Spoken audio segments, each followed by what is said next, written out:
നമുക്ക് പലപ്പോഴും ഇങ്ങനെ തോന്നാറില്ലേ? എല്ലാവരും ലൈഫിൽ മുന്നോട്ട് പോകുന്നു. നമ്മൾ മാത്രം ഒരേ സ്ഥലത്ത് തന്നെ സ്റ്റക്കായി നിൽക്കുന്ന പോലെ. ഇൻസ്റ്റഗ്രാം തുറന്നാൽ മതി. ആരുടെയോ സക്സസ്, ആരുടെയോ ഹാപ്പി ലൈഫ്, ആരുടെയോ കോൺഫിഡൻസ്. അപ്പോൾ തന്നെ മൈൻഡിൽ ഒരു തോട്ട് വരും. എൻ്റെ ലൈഫ് എന്താ ഇങ്ങനെ? പക്ഷെ ഒരു കാര്യം പറയട്ടെ, എല്ലാവരും ലൈഫിൽ സെയിം ടൈം ലൈനിൽ അല്ല. ചിലർക്ക് കാര്യങ്ങൾ നേരത്തെ സെറ്റാവും, ചിലർക്ക് ലേറ്റ് ആയിരിക്കും. ലേറ്റ് ആണെന്ന് പറഞ്ഞാൽ റോങ് അല്ല.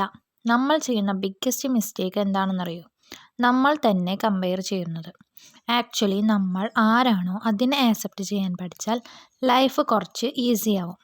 പെർഫെക്റ്റ് ആകണമെന്നില്ല. കോൺഫിഡൻസ് അല്ലെങ്കിൽ പോലും ഒക്കെയാണ്. കൺഫ്യൂസ് അല്ലെങ്കിൽ പോലും ഒക്കെയാണ്.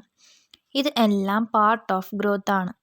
നമ്മൾ ഇന്നുള്ള സ്റ്റേജ് നമ്മുടെ ഫൈനൽ വേർഷൻ അല്ല, ജസ്റ്റ് കറൻറ്റ് വേർഷൻ ആണ്. സോ സ്ലോ ആണെങ്കിൽ സ്ലോ ആയിട്ട് പോവാം. ഫോൾ ചെയ്താൽ എഴുന്നേറ്റ് വീണ്ടും ട്രൈ ചെയ്യാം. ഒറ്റ കാര്യം മതി, നമ്മളെ ഹെയ്റ്റ് ചെയ്യരുത്. Accept your self. എല്ലാം ടൈം ശരിയാകും.